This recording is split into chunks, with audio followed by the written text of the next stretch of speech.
Okay, question number 6 निकालें जी। Question number 6,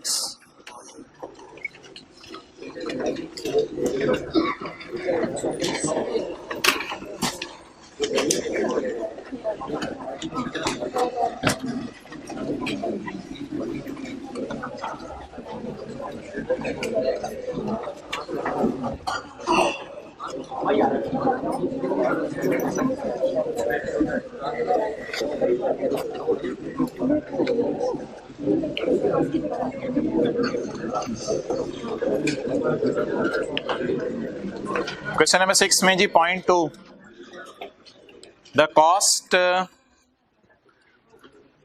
cost and other details relating to building included in PP R as follows.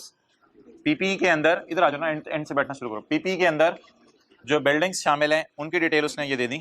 Opening balance, अच्छा भाई ये एक बात याद रखिएगा, ओपनिंग बैलेंस का मतलब ये नहीं होता ओपनिंग डब्ल्यूडीबी। कॉस्ट के ओपनिंग बैलेंस को भी ओपनिंग बैलेंस ही कहते हैं। ओपनिंग बैलेंस का मतलब असल में होता है बीडी, ब्रॉट डाउन। तो कॉस्ट का ओपनिंग बैलेंस भी ओपनिंग बैलेंस होता है, डब्ल्यूडीबी का ओपनिंग बैलेंस भी ओपनिंग बैलेंस होता है। बट द क्वेश्चन इसके थोड़ी कंफ्यूजन थी, ये कॉस्ट है या WDB.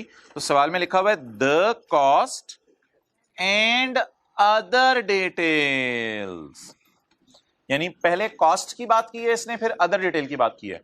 The cost and other detail related to building are as follows. अच्छा, अब मोहतरम आपके पास सवाल स्टार्ट करते हुए ना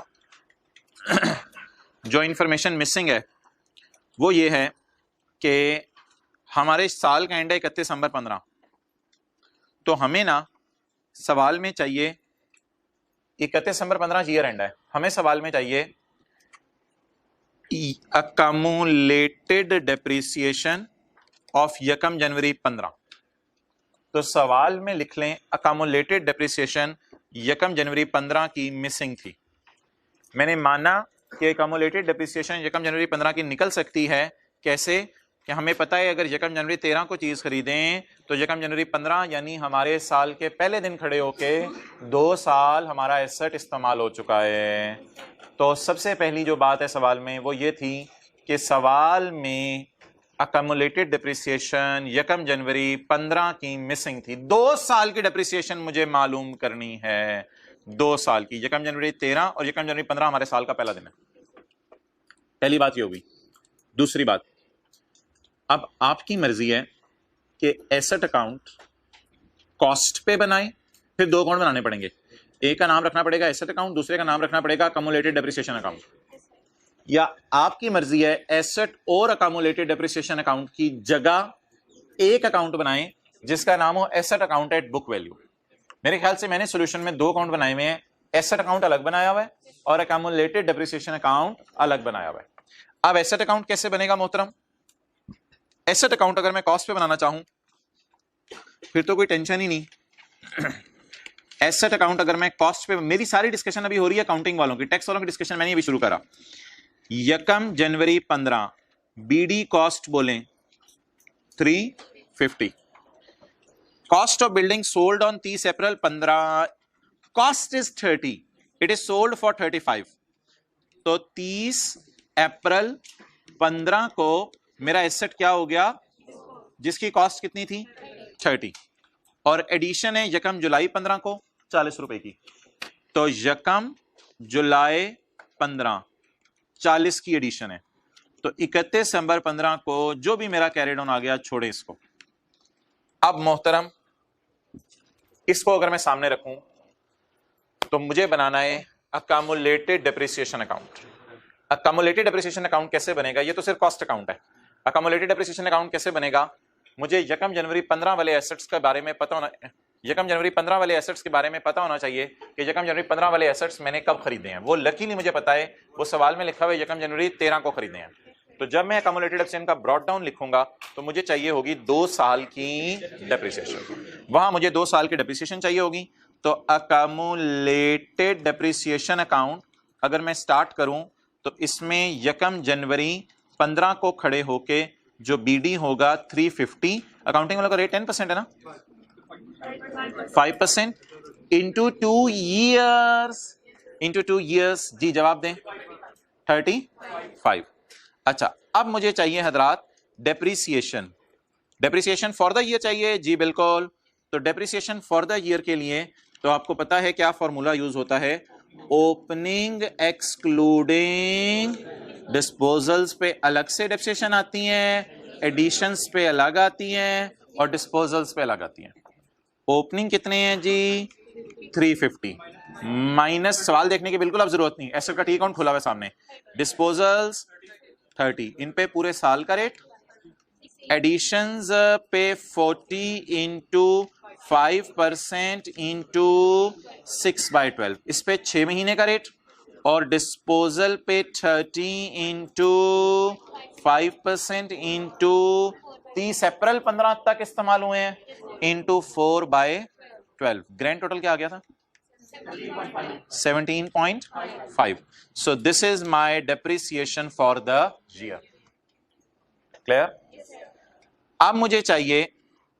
अब मुझे चाहिए डिस्पोजल्स की अकोमोलेटेड, लेकिन यार डिस्पोजल्स की अकोमोलेटेड डेप्रिसिएशन जो है वो, डिस्पोजल्स की अकोमोलेटेड डेप्रिसिएशन याद रखिएगा ये नहीं होती कि सिर्फ इसी साल की चाहिए होती है, इस अकाउंट का नाम है अकोमोलेटेड डेप्रिसिएशन अकाउंट। तो डिस्पोजल्स की सारे सालों की डेप्रिसिएशन चाहिए मुझे, तो डिस्पोजल्स की सारे सालों की डेप्रिसिएशन निकालने का शॉर्टकट ये है, अब जरा अटेंटिव रहना है आपने, डिस्पोजल की डेट ऑफ परचेज पता होनी चाहिए। मोहतरम सारे ही एसेट आपने यकम जनवरी 13 को खरीदे हुए हैं, क्योंकि ओपनिंग जो एसेट पड़े हुए हैं सारे के सारे यकम जनवरी 13 को खरीदे हैं, पूरा 13, पूरा 14 और 15 का कितना हिस्सा, नहीं मैं बताता हूं 15 का कितना हिस्सा, 15 के 4 महीने 12 में से, तो कैलकुलेटर पे 4 डिवाइडेड बाय 12 जरा करें, 0.30 आ रहा है 0.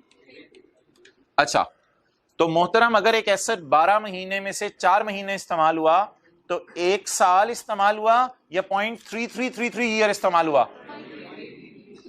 अच्छा, लेकिन 2 साल तो पहले भी इस्तेमाल हो चुका है, तो मेरे ख्याल से 2.33333 कैलकुलेटर पे हम लिखेंगे तो पता चलेगा एसेट कितना इस्तेमाल हुआ। कुछ बच्चे गलती से 2.4 लिख देते हैं, नहीं नहीं नहीं यार, ये 4 का मतलब 2.4 नहीं है, 12 में से 4 महीने एसेट इस्तेमाल हुआ है, तो 12 में से 4 महीने का क्या मतलब है, 4 डिवाइडेड बाय 12, तो कितना साल इस्तेमाल हुआ, 0.5 ईयर्स इस्तेमाल हुआ या 0.33 ईयर्स इस्तेमाल हुआ? अगर 6/12 होता तो 0.5 ईयर इस्तेमाल होता। अब हम खड़े कहां हैं? हमें चाहिए डिस्पोजल्स की, बोले कम्युलेटेड डेप्रिसिएशन। डिस्पोजल की कॉस्ट पकड़ें 30 को मल्टीप्लाई करें 5% से और मल्टीप्लाई करें 2.3333 कई दफा जी 3.5। अब बता दें कैरी डाउन क्या आ गया 40 और इधर ऊपर 3। अब जरा सारे अटेंटिव रहिएगा, इसमें से ये माइनस कर देंगे तो ये कैरिंग अमाउंट आएगी या टैक्स बेस आएगी? 360 में से 49 माइनस कर देंगे तो क्या आएगी, कैरिंग अमाउंट आएगी। लेकिन करंट टैक्स में अगर मैं चला जाऊं तो अकाउंटिंग वालों की डेप्रिसिएशन उल्टानी पड़ेगी। लेकिन यार अकाउंटिंग वालों का गेन भी तो आ रहा होगा या लॉस भी तो आ रहा होगा, तो एक अकाउंट बनेगा डिस्पोजल, इसमें कॉस्ट क्या जाएगी 30, अकामुलेटेड डेप्रिसिएशन कितनी जाएगी 3.5 और कैश फॉर 35 का बेचा, what ever the gain loss में भी इधर आ रहा है 8 disposal account debit, P&L credit, accounting वालों का गेन है इसलिए इस गेन को क्या करना पड़ेगा, लेस करना पड़ेगा। गेन को क्या करना पड़ेगा,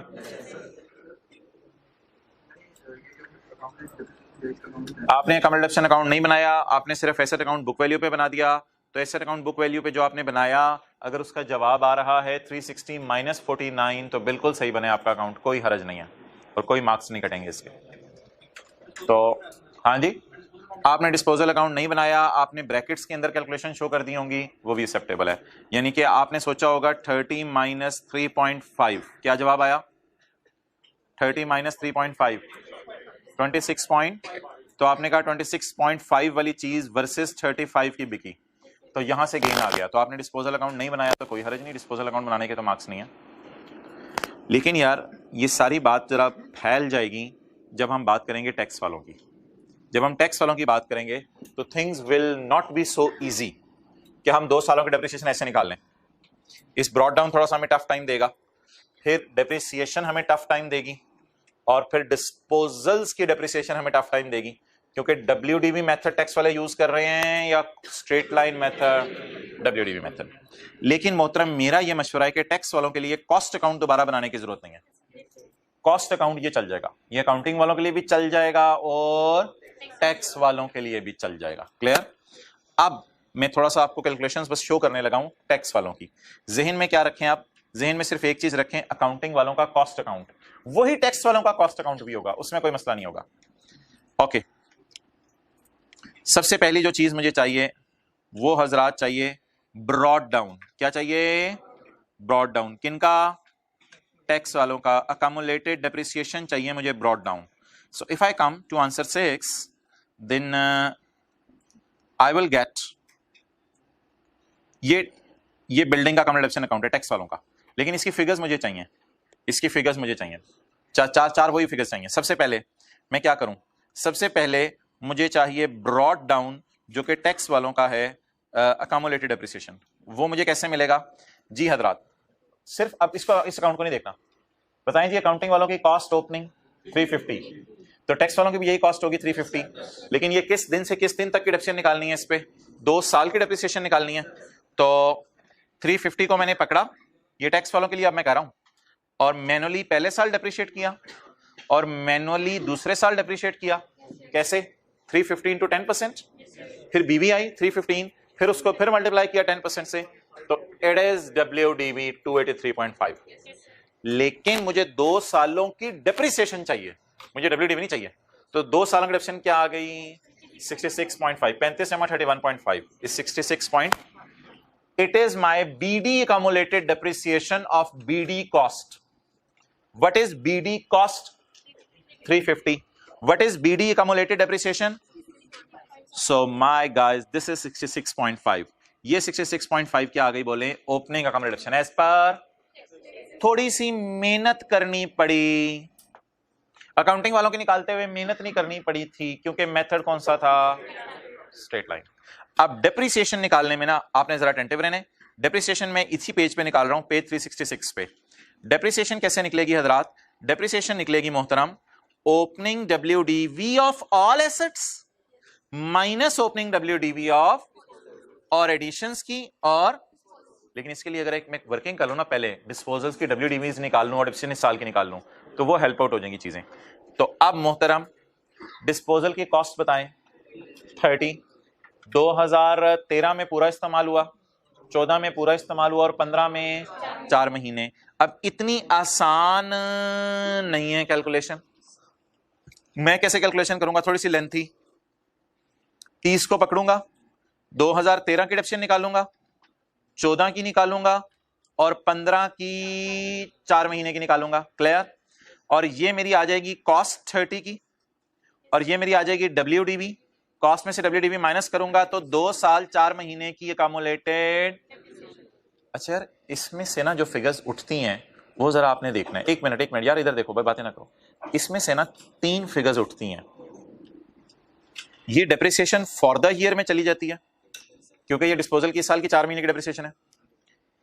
ये अकामुलेटेड डेप्रिसिएशन अकाउंट में सारे सालों की डेप्रिसिएशन चली जाती है, क्योंकि डिस्पोजल होनी है ना।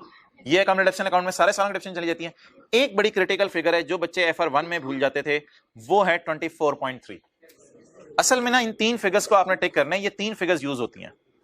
24.3 कहां जाती है ये जरा सोच के बताएं। 24.3 कहां जाती है?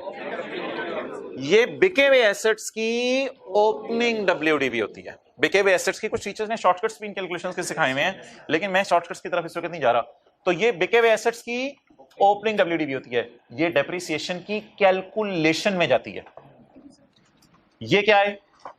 डिस्पोजल की डेप्रिसिएशन इस साल की 4 महीने की। ये क्या है? आज तक के सारे सालों की डेप्रिसिएशन, ये डिस्पोजल अकाउंट में जाएगी और अकाउंटेशन अकाउंट में भी जाएगी। और ये क्या है?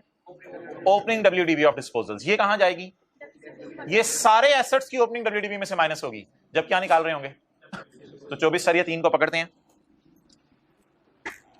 सारे एसेट्स की ओपनिंग WDV तो पता कैसे निकलेगी? सारे एसेट्स की ओपनिंग WDV, सारे एसेट्स की opening cost 350 minus 66.5, opening cost वो वाली 350 और ओपनिंग अकामुलेटेड, जब उस कॉस्ट में से ये वाली ओपनिंग अकामुलेशन माइनस करेंगे तो ये ओपनिंग WDV आ जाएगी सारे एसेट्स की। ये ओपनिंग WDV आ गई हमारे, इसमें से माइनस क्या करनी है, वो जो 224.3 अभी आपको दिखाया था वो माइनस किया। ये एडिशन की डेप्रिसिएशन आ गई, एडिशन की डेप्रिसिएशन सॉरी ये 2, ये आप खुद निकाल लेंगे, आसान है। ये कौन सी डेप्रिसिएशन है, 0.810 डिस्पोजल्स वाली डेप्रिसिएशन। ये डेप्रिसिएशन फॉर द ईयर आ गई, ये इधर चलेगी, क्लियर। और आखिर में डिस्पोजल्स की डेप्रिसिएशन सारे सालों की 6.5। तो मैंने मैनुअली आपको स्ट्रेट लाइन करके दिखाया और स्क्रीन पे आपको WDV मेथड दिखा दिया है। पता नहीं 20 मिनट हमने FR1 में जाया किए हैं। तो ये बड़ा अच्छा सवाल है जो FR1 की स्ट्रेट लाइन मेथड से और WDV मेथड से, दोनों मेथड से पूरी रिवीजन करवा देता है। ओके,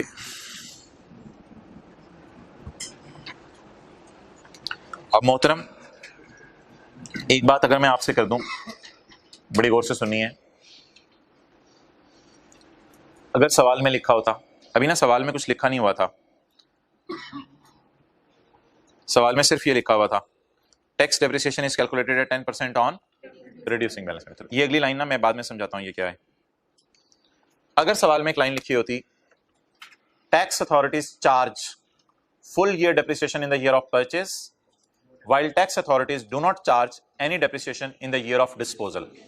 दोबारा बोल रहा हूं, अगर ये लाइन लिखी होती tax authorities charge full year depreciation in the year of purchase while no depreciation is charged in the year of, accounting में ये बात लिखी नहीं हो सकती मेरे ख्याल से। अकाउंटिंग में अगर ये बात लिखी है तो ये ब्लंडर है, होना नहीं चाहिए। बहरहाल अकाउंटिंग में अब आती भी नहीं आई कि अब ये लाइन लिखता नहीं है, लेकिन टैक्स वालों की नजर में ऐसा हो सकता है full year depreciation in the charge is in the year of purchase while no depreciation is charged in the year of। अगर ऐसा होता तो मोहतरम जरा अटेंटिव रहने, आपने वर्किंग 11 में जो मेरी डेप्रिसिएशन है वो कैसे बदलती। वर्किंग 11 में मेरी डेप्रिसिएशन ऐसे बदलती कि इसमें कोई फर्क नहीं आना था क्योंकि ये तो ओपनिंग एसेट्स माइनस डिस्पोजल्स है, इसमें कोई फर्क नहीं आना था। ये डिस्पोजल की डेप्रिसिएशन बिल्कुल गायब हो जानी थी, no depreciation in the year of disposal, ये डेप्रिसिएशन गायब हो जानी थी। ये फैक्टर गायब हो जाना था, ओहो मैंने मिटा दिया, दोबारा देख लें, ये फैक्टर गायब हो जाना था। Full year depreciation in the year of purchase, full year depreciation in the year of purchase. एक छोटी सी चेंज और होनी थी, वो ये होनी थी कि no depreciation in the year of disposal. तो ये 6.51 नहीं आना था, फिर ये आना था 3 + 2.7 5.7 आना था। फिर ये 6.51 नहीं आना था, फिर ये कितना आना था 5.7, और ये 6.51 की जगह यहां कितना चला जाना था 5.7। क्लियर। तो ये ऐसा काम कब करते, जब लिखा होता no depreciation in the year of disposal and full year depreciation in the, तो परचेज वाले पे 6/12 ना लगाते और डिस्पोजल वाले पे डेप्रिसिएशन बिल्कुल भी चार्ज ना करते। लिखें सवाल साइलेंट है इसलिए हमने प्रोपोर्शनेट बेस पे टैक्स वालों की डेप्रिसिएशन भी निकाली है। प्रोपोर्शनेट बेस का मतलब है ना 6/12 4/12। सवाल साइलेंट है इसलिए हमने टैक्स वालों की डेप्रिसिएशन भी प्रोपोर्शनेट बेस पे निकाली है। ये ना 10% को स्टार डाल के लिखना है, 10% को। सवाल साइलेंट है इसलिए हमने टैक्स वालों की डेप्रिसिएशन भी प्रोपोर्शनेट बेस पे निकाली है।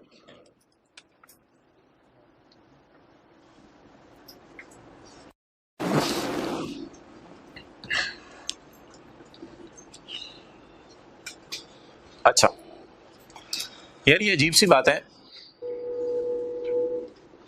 कि बिजनेस में बिल्डिंग तो नहीं होती, बिजनेस में तो प्लांट भी होता है, मशीन्स भी होती हैं, कंप्यूटर्स भी होते हैं, बिजनेस में बाकी चीजें भी होती हैं।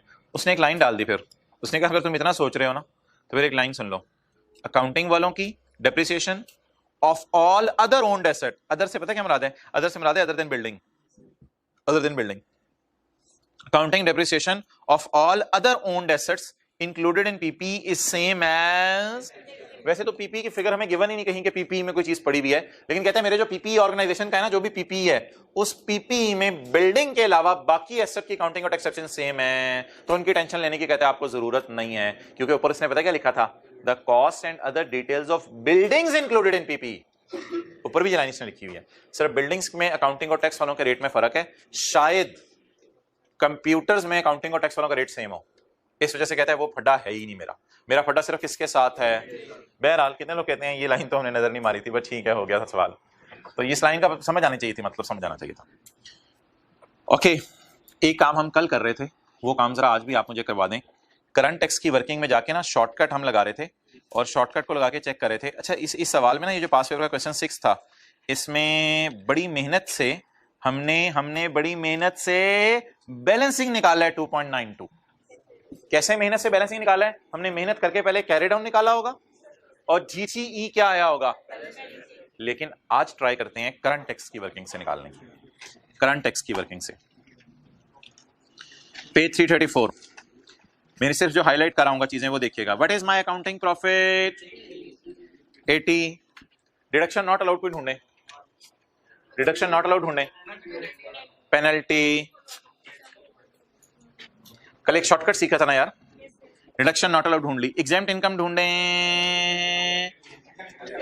कैपिटल गेन अगले सफे पे, कैपिटल गेन।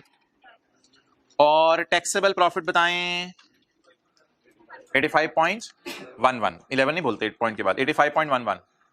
अच्छा जी, अब दो के नजर कम आ रहा होगा, लेकिन मेरा मकसद अचीव हो जाएगा। इस 80 को कहते हैं अनएडजस्टेड प्रॉफिट, जो पिछले सफे पे है। इसके साथ आपने दो बिलियां एडजस्ट करनी है जो हमेशा हर जगह फटा डालती हैं, वो है परमानेंट डिफरेंसेस, एक 1 का और एक 5। इस अनएडजस्टेड अकाउंटिंग प्रॉफिट में दो करेंगे एडजस्टमेंट्स, तो आ जाएगा एडजस्टेड प्रॉफिट। इसे कंपेयर करेंगे टैक्सेबल प्रॉफिट से, फिर उसके बाद सोचेंगे कितने सवाल होमवर्क में मिले थे और कितने सवाल जो है वो करके आए। उस बुनियाद पे डिसीजन लेंगे कि डेफर टैक्स के टी अकाउंट में रिकॉर्डिंग वाली साइड पे चीज जानी है या रिवर्सल वाली चीज। तो जरा रिवाइज कर लेते हैं कल वाली बातें। अच्छा, एक मैं डेफर टैक्स का अकाउंट खोल देता हूं जरा। यार मुझे नहीं पता ये लाइबिलिटी अकाउंट है या एसेट अकाउंट है, इसकी टेंशन ना लिया करें। अम्मी इससे फर्क नहीं पड़ता ये लाइबिलिटी है या एसेट है, इस तरह कहा करें घर में बार बार, इससे फर्क नहीं पड़ता। अगर डेफर टैक्स रिकॉर्डिंग हुई एक्सपेंस की तो ये वाली साइड कल हमने चुनी थी, और अगर डेफर टैक्स रिवर्सल हुई, उल्टी हुई, तो ये वाली साइड हमने चुनी थी। आपके लिए मैं बोल देता हूं, तो ये वाली साइड हमने चुनी थी। क्लियर? अब कल हमने पढ़ा था नया पैटर्न, एडजस्टेड बोले अकाउंटिंग प्रॉफिट। किससे कंपेयर करें? याद रखिएगा ये फॉर द ईयर्स फिगर है, इसीलिए ये जीटीई फॉर द ईयर दे रही हैं। और अगली चीज, अच्छा जी हजरात बताइए हजरात, अकाउंटिंग प्रॉफिट कितने? इसमें प्लस क्या कर दूं? 1 और -5। ये पास पेपर का क्वेश्चन 6 चल रहा है, शॉर्टकट अप्रोच जीटीई निकालने की। 80 प्लस कितना आ गया? बस अब ऊपर नहीं देखना, बस ये काफी है, अब इसको ब्रैकेट में ले लें, छोड़ें। 70 ये अकाउंटिंग प्रॉफिट आ गया। टैक्सेबल प्रॉफिट 85.11, डिफरेंस 9,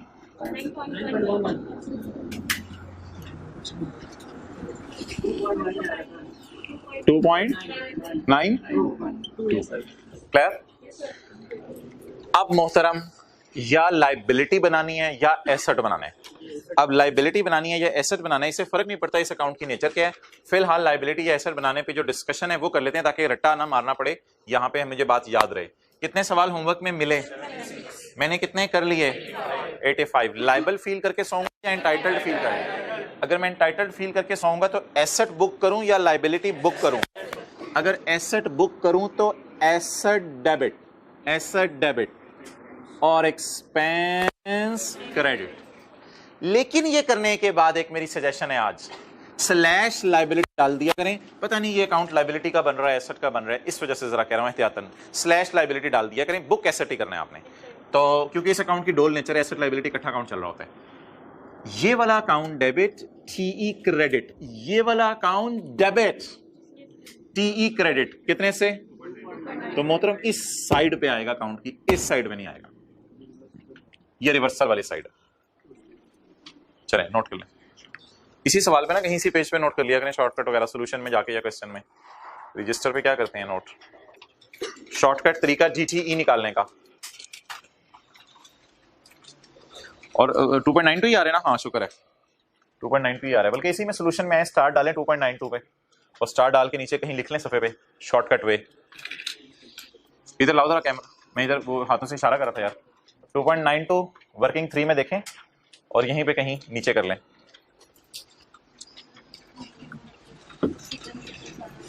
खैर है, थोड़ा बता सकते, कोई हर्ज नहीं।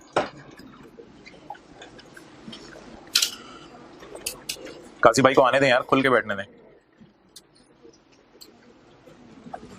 आ जाते हैं, बड़ी बात है, लेट आए खैर है, भाईजान टाइम पे आ जाया करो, इतनी दूर से आप कुर्बानी करके आए हुए हैं।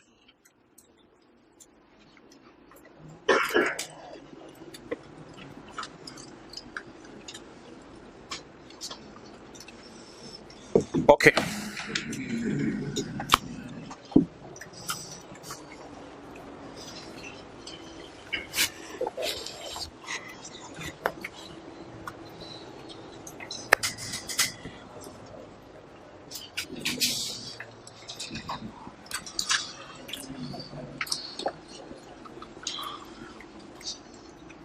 अच्छा, लकीली हमारी बुक के अंदर भी एक सफ़ा है जो कल वक्त की कमी की वजह से, विटामिन की कमी की वजह से, वक्त की कमी की वजह से मैं आपको दिखा नहीं सका था। पेज 255, पेज 255 का एंड मिल गया। पेज 255 का एंड पे ना एक हेडिंग दी हुई है, format for income statement approach, format for income statement approach. Page number 255 screen पे नजर आ रहा है, पेज 255 इसका एंड, इस पे आए, format for income statement approach. It will give guys, it will give GTE, बोलें GTE, चित के बोलें GTE, it will give GTE। इसमें किस किस को कंपेयर करना होता है, एडजस्टेड अकाउंटिंग प्रॉफिट को, और अभी वो जो फॉर्मेट व्हाइट बोर्ड पे बनाया था, डिफरेंस आता है और टेक्स्ट लगता है इस पे। एडजस्टेड अकाउंटिंग प्रॉफिट क्या होता है, accounting profit plus minus exempt income. एक और लाइन कोई लिखी हुई है, ये पता नहीं क्या है, अभी तो हमें समझ नहीं आएगी, मैंने ऐसे ही क्वेश्चन मार्क डाल दिया, ये पता नहीं क्या लिखा हुआ है। आगे चलें, if adjusted accounting profit is greater than taxable profit. अच्छा, ये आपने ना खुद सोचनी है entry, if adjusted accounting profit 100 रुपया is greater than taxable profit. कितने सवाल मिले होमवर्क में, 100 किए कितने, क्या फील करके सोएंगे, लायबल फील करके। एंट्री बताएं, deferred tax expense debit, deferred tax liability credit. लेकिन कभी कभी अकाउंट एसेट भी चल रहा होता है, इसलिए स्लैश एसेट मजबूरन लिख दिया।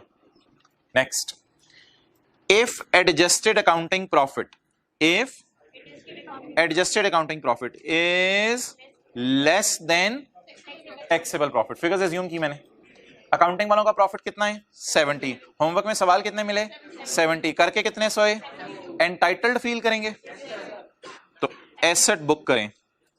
एसेट बुक करने की एंट्री, एसेट डेबिट एक्सपेंस, उल्टी होगी ओके, लेकिन लाइबिलिटी हम ऐसी स्लैश डाल के लिख देते हैं। यार आप स्टूडेंट हैं या उस्ताद हैं, उस्ताद हैं। Important note for students, students के लिए इंपॉर्टेंट नोट, ये अप्रोच यूज कब करनी है, ये हमारा कल का सवाल था जो रह गया था, तजस्सुस तो रखे ना, आप पढ़ी जा रहे हैं ये अप्रोच यूज कब करनी है, ये हमारा कल का क्वेश्चन था जो रह गया था। अगर कभी पेपर में ना कैरिंग अमाउंट और टैक्स बेस का डाटा अवेलेबल ना हो, this approach is used in paper if carrying amount and tax base data is, अगर कैरिंग अमाउंट और टैक्स बेस का डाटा सवाल में गिवन ना हो। क्या ऐसा कभी हुआ है, नहीं, हमारे टॉपिक में तो कम से कम ऐसा नहीं हुआ। फाइनल अकाउंट जब आएगा ना वॉल्यूम 2 में, तो उसमें एक सवाल होगा लेमनेड वाला, वो जो लेमनेड वाला सवाल होगा ना, उसमें ये मसला आएगा। ये अप्रोच हमने कहीं जिंदगी के मोड़ पे जाके ना जनवरी में यूज करनी है, तो फिर आपको याद आएंगी ये बातें, तो इसलिए ये बात यहां लिख जाते हैं ताकि कभी ये बात याद आ जाए। कई दफा ना सवाल में क्या मिसिंग होता है, बोले कैरिंग अमाउंट और टैक्स बेस का डाटा मिसिंग होता है, यानी WDVs निकल नहीं रही होती, जान भी मारते हैं हम, WDVs नहीं निकलती, डाटा नहीं दे रहा सवाल वाला, तो मजबूरन फिर ये वाली अप्रोच यूज करेंगे। हाँ, वो तो गिवन थी, अकोमोलेटेड एब्सेशंस अगर गिवन हो फिर तो बहुत ही अच्छी बात है, फिर तो बहुत ही अच्छी बात है। शॉर्टकट कभी यूज नहीं करना, शॉर्टकट के पेपर में मार्क्स कटेंगे। शॉर्टकट मैंने बता दिया हुआ है, इट इज शॉर्टकट। जो हमने नई अप्रोच सीखी है इसको यूज कभी नहीं करना। यूज कब करेंगे ये कभी फिर देखेंगे। फिलहाल इस्तेमाल करने का तरीका आ गया है, जेब में डाल के रख लें इस बंदूक को जो व्हाइट बोर्ड पे सीखी है। हाँ, पुरानी अप्रोच आपको पता है क्या है? पुरानी अप्रोच को ना बैलेंस शीट अप्रोच कहते हैं। थोड़ा सा ऊपर इस सफे पे, it will give us closing balance DTE देता है या DTLA देता है। इसमें कैरिंग अमाउंट को किससे कंपेयर करते हैं? कैरिंग अमाउंट को टैक्स बेस से, और डिफरेंस आता है और टैक्स आता है। और फिर अगर ग्रेटर आ जाए तो ये 4 रूल्स हैं जो लगते हैं, वही 4 रूल मशहूर जमाना, वो जो हमने पढ़े में एक दफा।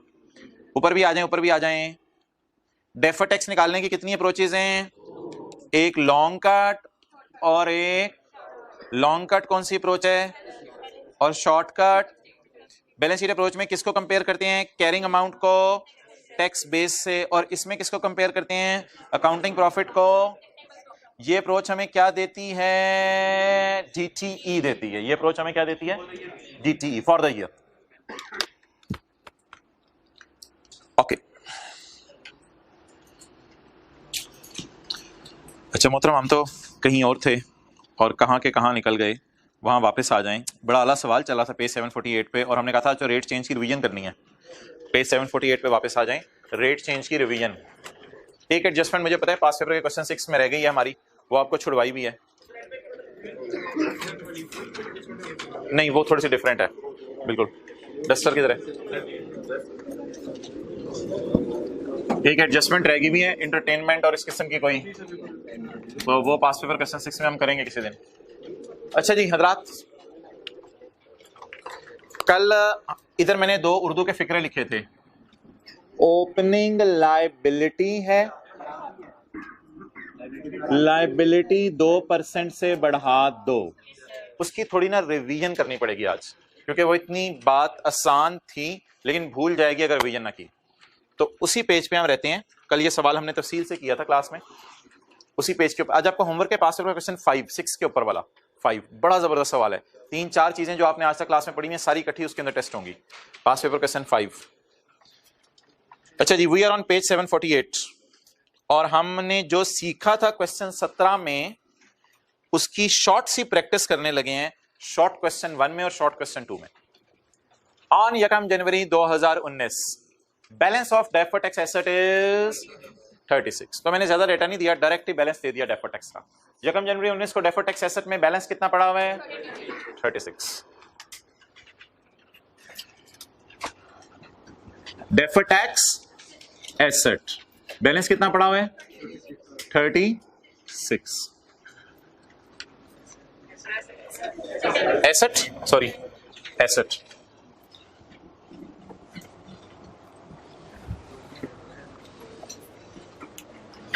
And on 31/12/19 closing balance in defer tax liabilities ₹21।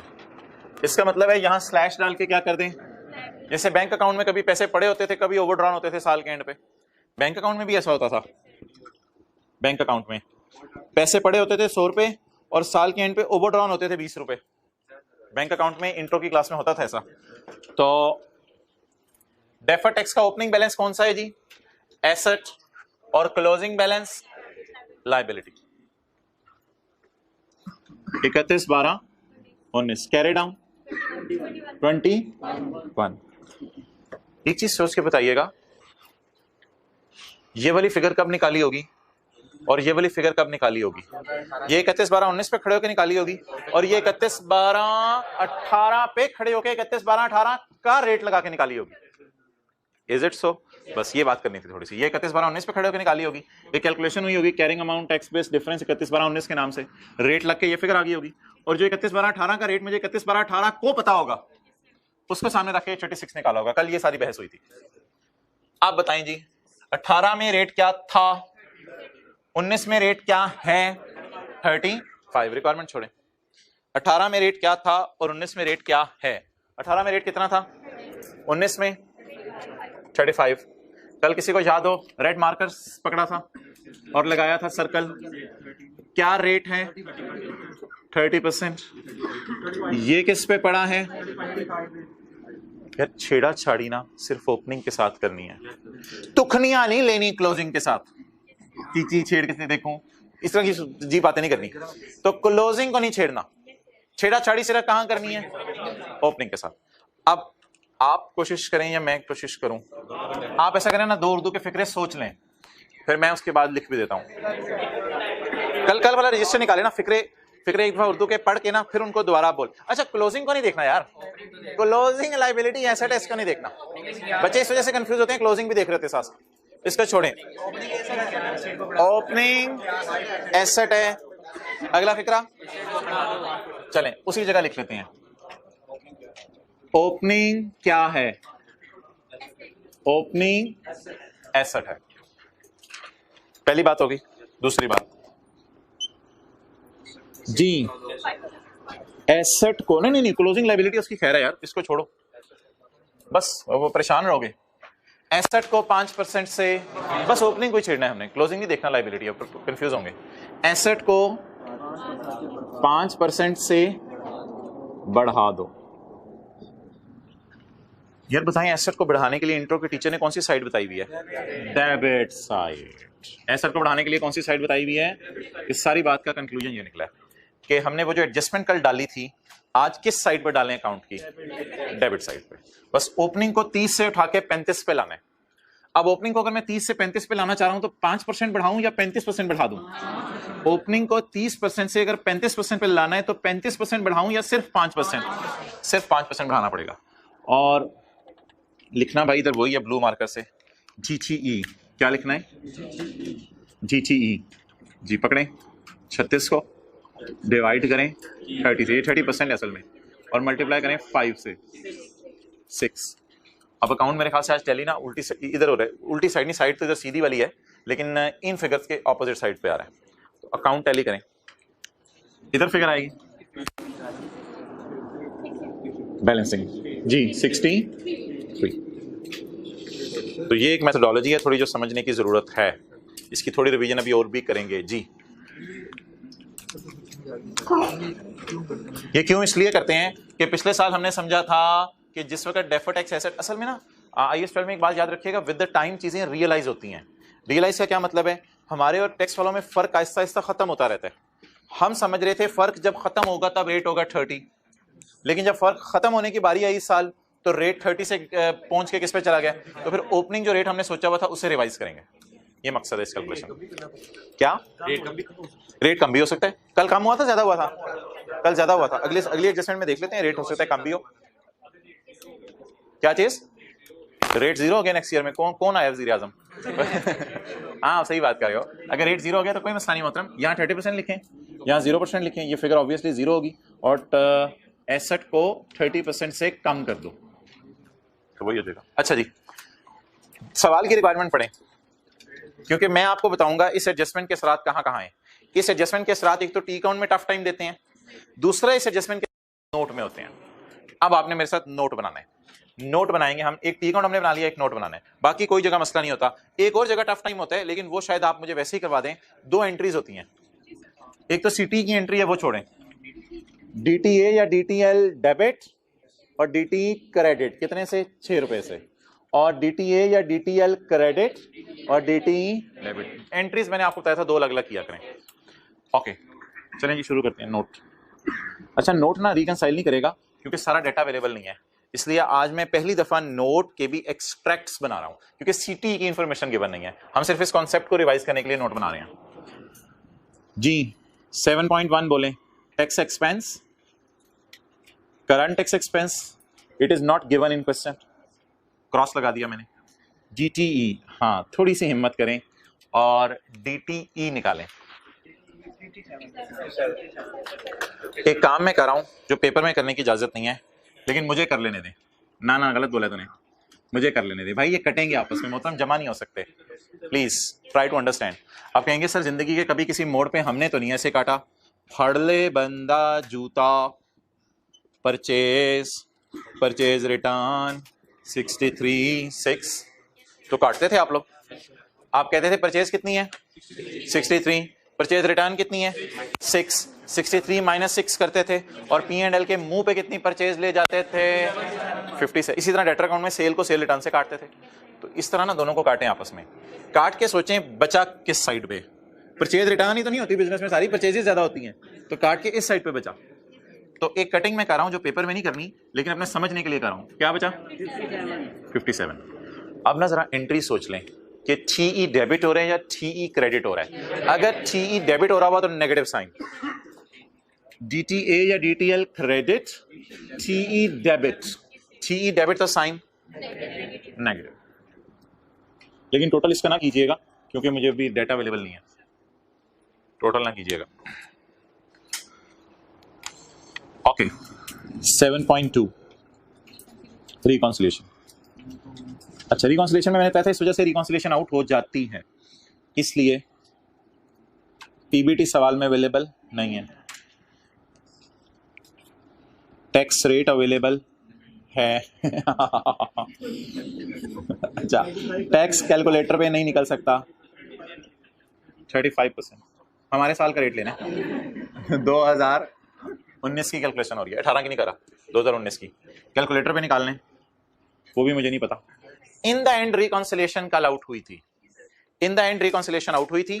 अब वो जो मैंने काटा था, इस काटे हुए को मिटा देता हूं। रिकॉन्सिलिएशन किसी को याद हो 63 से उठी थी या 6 से? रेट डिफरेंस की वजह से रिकॉन्सिलिएशन आउट हुई थी। अब थोड़ी सी जरा फोकस करना है, इस 6 को रिकॉन्सिलिएशन में ऐड करना है या लेस करना है। इसके बारे में मैंने एक चीज बताई थी जाते जाते, जो कि जरा जल्दी में बता दी थी। यार कमाल है, इधर आ, ओए कोड दिखा, कोड दिखा, इसका कोड दिखा, अरे दिखा दे, ओहो ओए हो लेवल है, दे दिखाओ। इसने यहाँ पे फूल रखा हुआ था, लेवल चेक करें इसका, यहाँ यहाँ लेवल कहाँ से, साथ वालों के घर से कहाँ से आया? वैसे तो 10 रुपए का मिलता है। ओके अच्छा जी, प्लीज रिस्पेक्ट एवरीवन। अच्छा, ये टैक्स क्या होता है बोलें? खर्चा होता है या इनकम होती है? वैसे पूछ रहा हूं, टैक्स खर्चा होता है और ये खर्चा उलट रहा है, इसलिए आज 6 के साइन के साथ आएगा नेगेटिव साइन के साथ। ये ना थोड़ी सी बात है, जरा ये भी याद रखिएगा। इफेक्ट ऑफ रेट चेंज, दोबारा सुने वजह नेगेटिव की। कल पॉजिटिव था क्योंकि कल कितने रुपए आ रहे थे और इस साइड पे आ रहे थे, देख लें जाके 5 रुपए इस साइड पे आ रहे थे, और जाके देखें रिकॉन्सिलिएशन में ऐड किए थे। लेकिन रटा रुटा भूल जाता है कि असल में कुछ लोग इन द एंड ना रटा भी मार लेते हैं। रेट चेंज इधर आया तो ऐड करना है, रेट चेंज इधर आया तो लेस करना है, ये रटा मार लेते हैं। लेकिन जरा थोड़ा सा एक कॉन्सेप्ट सुन लें, शायद याद रह जाए। टैक्स क्या होता है? टैक्स खर्चा, ये वाली साइड खर्चों के लिए, खर्चे उल्टाने के लिए, तो खर्चा उल्टाना negative sign. In the end reconciliation आपकी मैच कर जाएगी।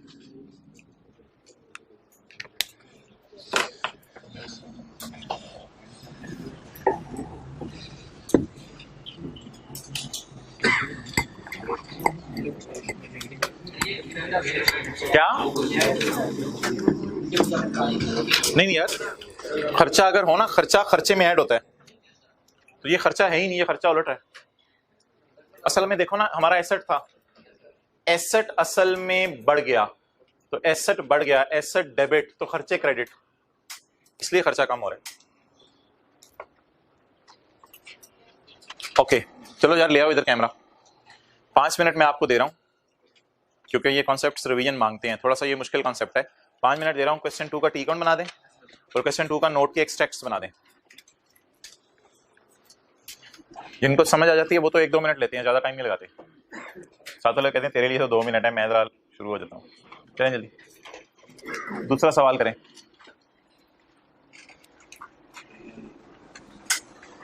हिम्मत करें, टी काउंट खोलें, साथ साथ ना जल्दी करें। सवाल को ऐसे पढ़ने लग जाते हैं जैसे ऐसे है, साथ साथ उतारते जाएं फिगर्स। हाँ बिल्कुल, पेपर में रीडिंग टाइम होगा, मुझे पता है, हमारे जमाने में नहीं होता था, अब सी आसान हो गया, मुझे पता है सब। चलिए जाने दें, वो हर कोई यही कहता है आपके जमाने में।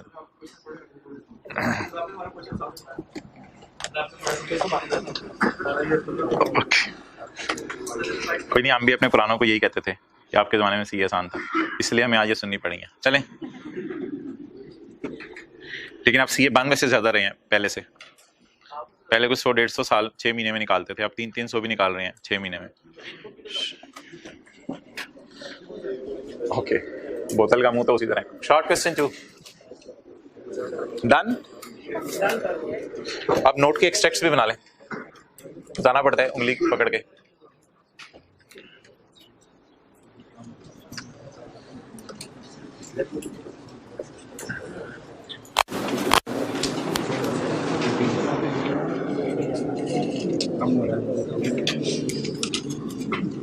आसान चीज है लेकिन थोड़ा सा ना फोकस जरूर करना पड़ेगा।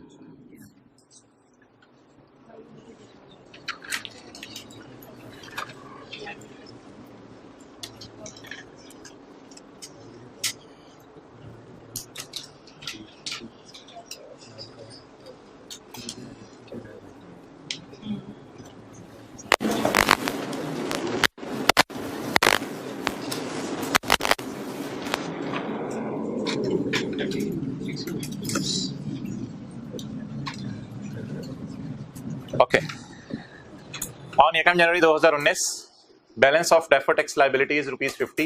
ये ओपनिंग हो गया, लायबिलिटी हो गया। And 31/12/19 closing balance of deferred tax liability, closing भी लायबिलिटी है, इज ₹200।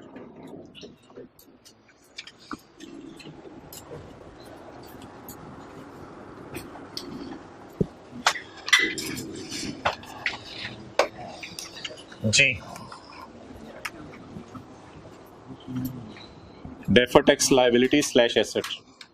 जी हजरात बोलें। यकम जनवरी 2000 BD 50, 31/12/19 200। जी, ओपनिंग बोलें कितने परसेंट है? 20 और क्लोजिंग 22%। अब फिक्रे बोलें दो, ओपनिंग क्लोजिंग को नहीं छेड़ना, ओपनिंग ना छेड़ मलंगा नु, क्लोजिंग नु। अच्छा, ओपनिंग लायबिलिटी है, लायबिलिटी को कता नजर के क्लोजिंग लायबिलिटी है, ये एसेट है, ओपनिंग लायबिलिटी को कम करना है। लायबिलिटी को कितने परसेंट से? 3% से कम करें। अच्छा, लायबिलिटीज कम करने के लिए कौन सी साइड बताई थी टीचर्स ने? लायबिलिटीज कम करने के लिए डेबिट साइड।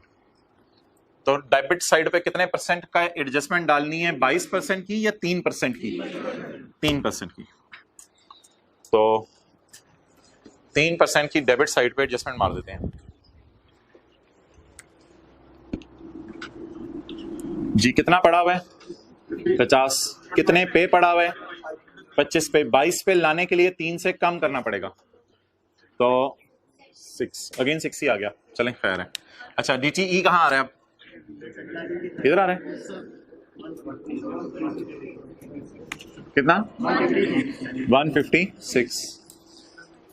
ओके, अब आप मुझे बताएं, सबसे पहले जब मैं नोट बनाने जाऊंगा तो DTE 2 जगह नजर आ रहा है, तो मैं उसको परचेज और परचेज रिटर्न को काटूंगा 150।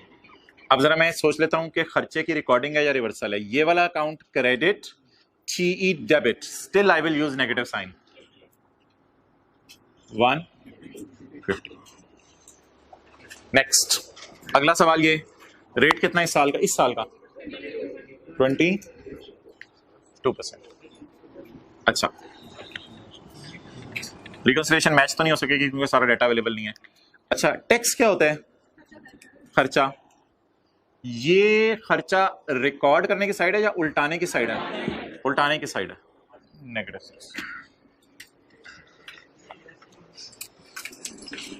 खर्चा उल्टाने की साइड है। एंट्री सोच के यार, जरा एंट्री सोच के ना मुश्किल हो जाएगा। एंट्री सोच के पता है क्यों मुश्किल होगा? असल में जब हम एंट्री सोचते हैं ना, तो DTL डेबिट, TE क्रेडिट, तो क्रेडिट तो खुशी खुशी फिर हम इधर पॉजिटिव साइन के साथ रिकॉर्ड करते थे। इधर ना साइंस थोड़े से जरा ऑपोजिट चल रहे होते हैं, आपको पता है। रिकॉन्सिलिएशन में इधर उल्टा साइन आता है, इधर उल्टा साइन आता है, याद होगा। तो इस वजह से जिस तरह मैं सोचवा रहा हूँ उस तरह ही सोचें तो बेहतर है। ये है रेट चेंज का इफेक्ट, इसको लेके जाना है रिकंसाइलिंग आइटम के तौर पे।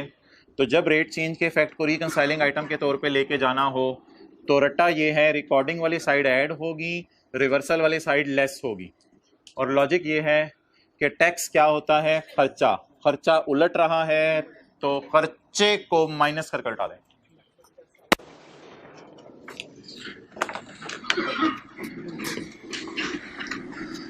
अच्छा भाई, एक्रूवल्स प्री पेमेंट्स आपको भूली होंगी, परसों की थी आपने, तो एक्रूवल्स प्री पेमेंट्स की ही अभी मैं रिवीजन चाहता हूँ। तो एक सवाल रिवीजन का आज बस कर लेते हैं, एक्रूवल प्री पेमेंट्स का, पेज 745 पे क्वेश्चन 11।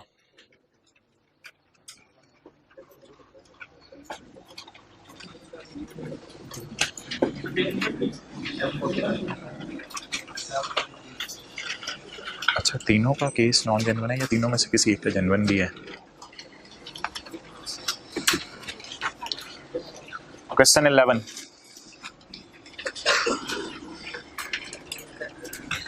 रेक्टेंगल लिमिटेड, ट्राइंगल था ना पहले तो शायद, rectangle limited was incorporated in 2017।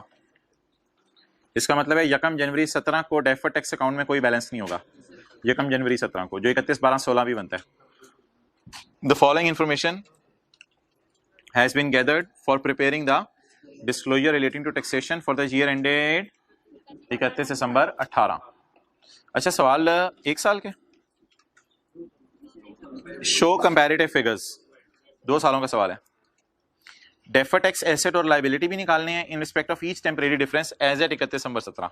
इसका मतलब पता है क्या है, वो जो deferred tax liability slash asset as on वाली वर्किंग है ना, वो वर्किंग में नहीं होगी, अब वो सवाल की रिक्वायरमेंट बी बनेगी, और सवाल की रिक्वायरमेंट ए क्या है, नोट बनाना। ओके, छोटा सा सवाल है, प्रॉफिट बिफोर टैक्स कितना है जी? 125 और 110। चलें शुरू।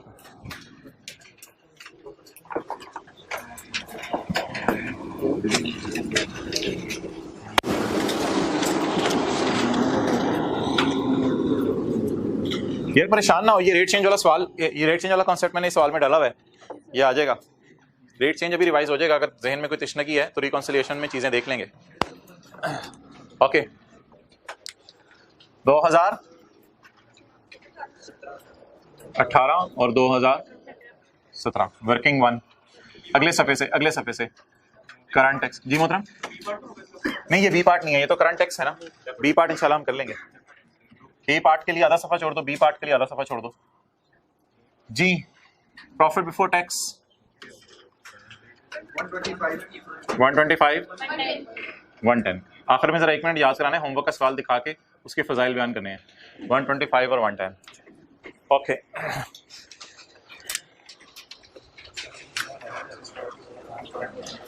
ये पहली लाइन पढ़ के बताएं, टैक्स वाले किस दुनिया में ले गए हैं? सोचने तो दिया करे, साथ वाले चिक के रखा होता है काम आपने, उसने भी फीस दिया है, तो प्रोसेसिंग सबकी नहीं होती आप जैसी जी। पॉइंट 2 में पहली लाइन पढ़ के बताएं, टैक्स वाले किस दुनिया में ले गए हैं? Rent is allowed for tax purpose on. अच्छा, पे क्या होते हैं, खर्चे होते हैं या इनकम्स होती हैं? कहीं खुदा ना खासा ये ना हो कि पेपर में आपको पता ना चले रेंट खर्चे वाला है या इनकम वाला है, तो पहले तो ये डिसाइड कर लें ये रेंट खर्चे वाला है इनकम वाला है? खर्चे वाला है। कैसे? पेमेंट हो रही है ना रेंट की, रेंट आ तो नहीं रहा हमें, हम किराया ले तो नहीं रहे, बल्कि हम किराया, the rent is allowed for tax purposes on. ओए होए होए होए, ये तो 2 साल का सवाल इकट्ठा आ गया, जबरदस्त हो गया है, चेक के रखो। As at 31 December 2018 rent payable कितना है? 1 मिलियन। और एज एट 31 दिसंबर 17, 31 दिसंबर 16 का इसलिए नहीं दिया कि हमारा बिजनेस ही नहीं था, हमारा बिजनेस ही 17 में स्टार्ट हुआ है, तो 31 दिसंबर 17 का कैरी डाउन दे दिया रेंट का, और 31 दिसंबर 18 का दे दिया। और टैक्स वाले कौन सी अकाउंटिंग फॉलो कर रहे हैं? कौन सी अकाउंटिंग फॉलो कर रहे हैं? कैश वाली अकाउंटिंग फॉलो कर रहे हैं। अच्छा जी, तो page 742, how to tackle the question, types of adjustments if tax authorities are using, page number 742, page 742, how to tackle the question if tax authorities are using cash basis. Number 1, prepare the T account. ये थोड़ा सा रटा है, in current tax की working उल्टा दें income और खर्चों को, क्योंकि वो हमारी इनकम खर्चे नहीं मानते, बल्कि वो क्या मानते हैं? पेमेंट या रिसीट। बल्कि अगर हमारे सवाल की मैं बात करूं तो रेंट है जो कि खर्चा है, तो करंट टैक्स की वर्किंग में हम खर्चे को उल्टा देंगे और पेमेंट को रिकॉर्ड कर देंगे। और डेफर्ड टैक्स की वर्किंग में, क्योंकि टैक्स वाले कैश अकाउंटिंग फॉलो कर रहे हैं, तो in deferred tax working carrying amount नजर आएगी लेकिन टैक्स बेस 0 होगी। और ये सबर वाला सिनेरियो है, थोड़ा चीजें सोच सोच के ध्यान से चलानी पड़ेंगी, क्योंकि हम और अकाउंटिंग वाले अकाउंटिंग और टैक्स वाले दोनों एक्रूवल अकाउंटिंग यूज नहीं कर रहे। अकाउंटिंग वाले हमेशा एक्रूवल यूज करते हैं, और टैक्स वाले रेंट के केस में कौन सी अकाउंटिंग पसंद कर रहे हैं? कैश वाली।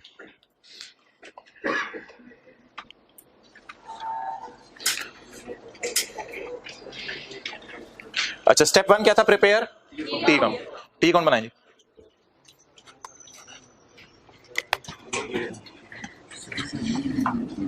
ये रिक्वायरमेंट नंबर बी यहां कर लेंगे ना solve.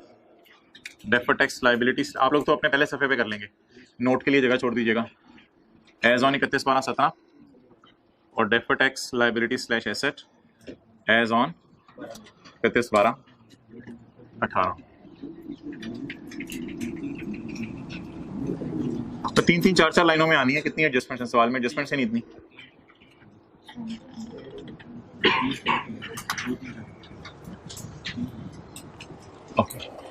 Working number 2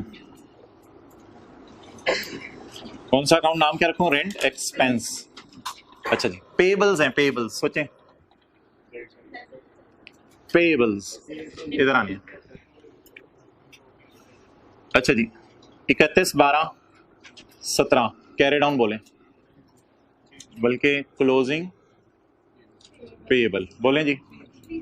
3 31/12/18 closing payable 1। चलें जी, नोट कर लें। कैरी डाउन आगे।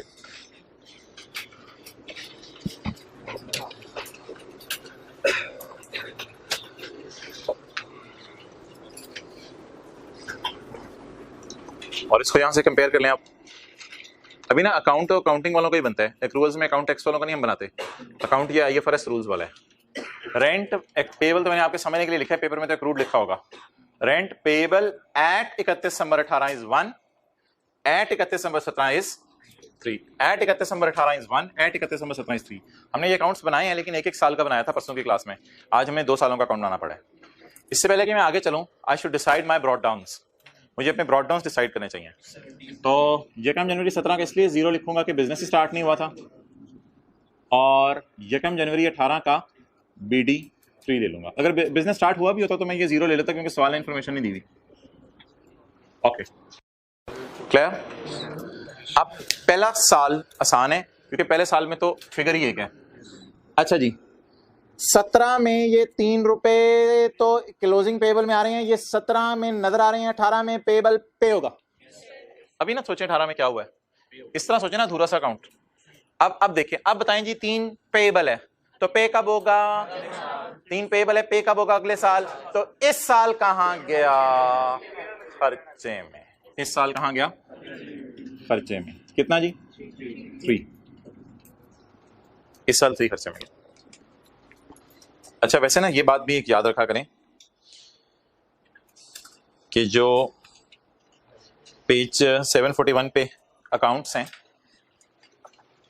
तो एक्सपेंस अकाउंट में ना, क्योंकि कैश इधर आते हैं, हाँ इंट्रो जाते हैं, salaries debit cash credit. Expense account में कैश इधर आता है, तो इधर हमेशा क्या आता है? P&L। पेज 741 इधर कैश आता है, इधर P&L आता है, इसलिए भी यहां मैंने P&L लिखा है। लेकिन जरा बात समझने के लिए दोबारा कर लेते हैं।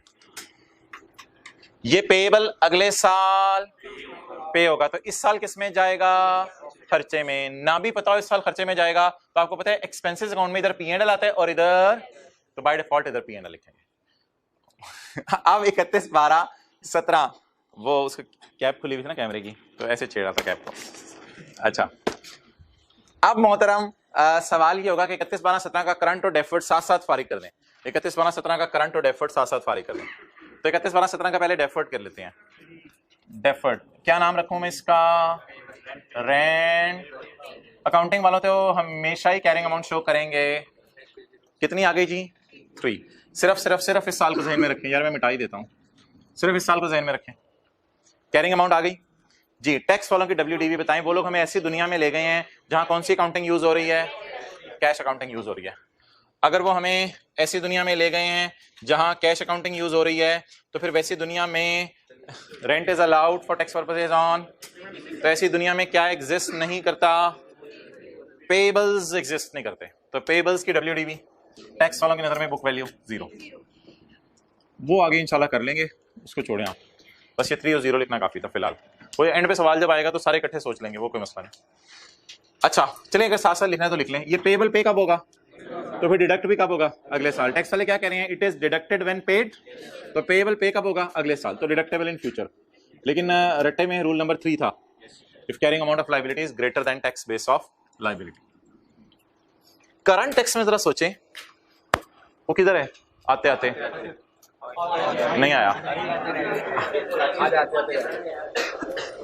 17 के P&L तक आते आते ये 3 रुपए खर्चे में जाने की वजह से क्या हो चुका है? माइनस हो चुका है। टैक्स वाले कह रहे हैं हम तब माइनस करने देंगे जब आप इसको आप बता दें क्या करें, इसका ऐड कर दें, लेस कर दें, ऐड कर दें। दोबारा सोच लें, 110 तक आते आते 3 का खर्चा माइनस हो चुका है। टैक्स वाले क्या कहेंगे? कब माइनस कर लो? जब पे करो। पे तो भी हुआ नहीं, तो माइनस जो कर दिया हमने उसे क्या करवाएंगे? ऐड करवाएंगे। तो ऐड कर दें रेंट एक्सपेंस, कितना जी? 3। लेकिन मोहतरम मैं यहां पे ना थोड़ा सा पॉज लेके करंट टैक्स को की वर्किंग को रट्टा रिवाइज करवाने लगा हूं, क्योंकि पेपर में टाइम नहीं होता। तो करंट टैक्स की वर्किंग का रट्टा जरा रिवाइज। डेफर्ड टैक्स आसान होता है, जब भी टैक्स वाले कैश अकाउंटिंग फॉलो करें चुप करके मुंह उठा के यहाँ 0 लिख देना होता है। तो डेफर्ड टैक्स आसान होता है, मसला होता है करंट टैक्स में एडलेस करने का फड्डा। तो यहाँ थोड़ा सा रट्टे से हेल्प लेते हैं। काजी साहब आपने सवाल पूछा था एक दफा, इस लाइन का क्या मतलब है? इन करंट टैक्स उल्टा खर्चा, उल्टा दें खर्चे को। जब भी कैश अकाउंटिंग फॉलो हो रही हो, रोल नहीं, उल्टा दें खर्चे को। खर्चा कितना नजर आ रहा है? 3। खर्चा कैसे उल्टाएंगे? ऐड कर। तो रट्टा प्रोग्राम करंट टैक्स का भी स्ट्रांग होना चाहिए हमारा, टाइम सेव करने के लिए। खर्चों को क्यों उल्टाते हैं? क्योंकि पेमेंट को रिकॉर्ड करेंगे। ये भी रट्टा नहीं है, लॉजिक ही है। खर्चों को क्यों उल्टाना है? क्योंकि किसको रिकॉर्ड करेंगे? पेमेंट को। और हमें कैसे पता है इस साल खर्चा हुआ है या पेमेंट हुई है? P&L अकाउंट जिंदाबाद। P&L इसका मतलब है खर्चा इस दफा हुआ है, खर्चे को उल्टा देना है। अगले साल क्या कहानी बनी थी जी? बोले। ओपनिंग पेएबल कितना था? 3 और क्लोजिंग पेएबल 1। अच्छा यार मुझे ये बताएं, यहां पे आके ना थोड़ा सा अब सोचना पड़ेगा, क्योंकि ये पहली दफा हमारे साथ ऐसा हुआ है कि बीडी भी आ रहा है अकाउंट में। हमने जो पिछली क्लास जानबूझ के की थी ना, परसों वाला सवाल क्वेश्चन 10, मैंने जानबूझ के सिर्फ सीडीसी डाले थे, उसमें बीडीज नहीं डाले थे। अब सवाल में बीडी भी आ गया। अब जरा सबकी टेंशन चाहिए थोड़ी सी। अब मोहतरम पहले तो चलते हैं लॉजिक पे। पुराना पेबल इस साल एक्सेलेंट पे होगा, तो आपको पता है पेमेंट के लिए ये वाली साइड है, वो पुराना पेबल तो पे करे ना यार। पिछले साल के दिसंबर का रेंट पेबल है 3 रुपए, वो 3 रुपए उसको दे दें यार खुदा के लिए। नहीं मुझे तो ये ज्यादा आसान बात लग रही है यार। एक मिनट रुक जाए सारे। ये मेरे ख्याल से पिछले दिसंबर का किराया होगा, आखिरी महीने का। तो पिछले साल दिसंबर का आखिरी महीने का किराया था 3 रुपए, तो 1 जनवरी 18 को ये पेबल था। 2 जनवरी 18 को वो आया, कहता है यार मुझे किराया दो प्लीज। इनको छोड़ें, आप लोग देखें, इनको कभी कभी होता है ऐसा। तो ये 2 जनवरी को आया, कहता है आपने कहा हाँ यार वो 3 पिछले साल का पेबल है। I am talking very simple things, मैं कोई ऐसी कॉम्प्लिकेटेड बातें नहीं कर रहा। तो पुराने पेबल को क्या कर दें? पे कर दें। अच्छा अब इस अकाउंट में ना असल में अगर आप डीप डाउन जाके सोचें तो ये किराए आम तौर पे ना आखिरी महीने के पेबल होते हैं। ये दिसंबर का पेबल होगा, ये भी दिसंबर का पेबल होगा, लेकिन लड़ के हमने शायद किराया कम करवा लिया इसलिए 1 रुपए किराया। ये दिसंबर 18 के महीने का किराया होगा जो पेबल होगा। अब इस अकाउंट में ना 2 चीजें, एक चीज मिसिंग है। फरवरी मार्च अप्रैल मई जून जुलाई, जनवरी फरवरी मार्च अप्रैल मई जून जुलाई अगस्त सितंबर अक्टूबर नवंबर, सारी चीजें मिसिंग है, क्योंकि वो साथ साथ खर्चे में भी जाती जा रही होंगी और पे भी होती जा रही होंगी। साथ साथ खर्चे में भी जाती जा रही होंगी, पे भी हो रही होंगी। और दोबारा उल्टा के इसने साल के एंड पे लाके खड़ा कर दिया है। मेरा ख्याल है, हो सकता है ये बात सही ना हो, मेरा ख्याल है कि ये दिसंबर 18 के महीने का पेबल है। दिसंबर 18 के महीने का 1 रुपया को किराया ये पेबल है। तो ये पेबल जो दिसंबर 2018 के महीने का है, ये पेबल जो दिसंबर के महीने का है, ये पेबल पे कब होगा? तो इस साल किस में जाएगा? खर्चे में। इस साल किस में जाएगा? तो दोनों को अलग अलग लेके चले ना। ब्रॉड डाउन को अलग सलूक करें, कैरी डाउन का अलग सलूक करें। आप मिक्स करना चाह रहे हैं। मैं फिलहाल क्या कह रहा हूं, ब्रॉड डाउन के साथ जो करना है वो करें, क्योंकि ये नॉन करंट लायबिलिटीज नहीं होती कि 6 साल बाद पे होना है। ये 3 ये करंट लायबिलिटी होती है, फौरन पे करना होता है। तो फौरन पे किया 3।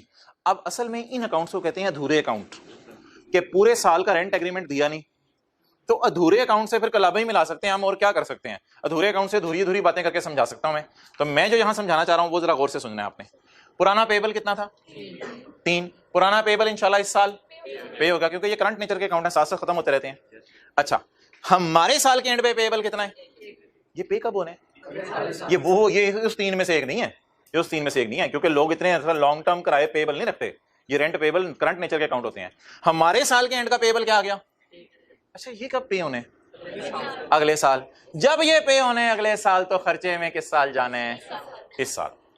अब ये भी मेथोडोलॉजी बिल्कुल एक्सेप्टेबल है, लेकिन माजरत के साथ मैं अव्वली बात पे आने लगा हूं। पेपर में टाइम सेव करने के लिए लॉजिकल बात मुझे ये लगती है, और यही ज्यादा लॉजिकल बात है।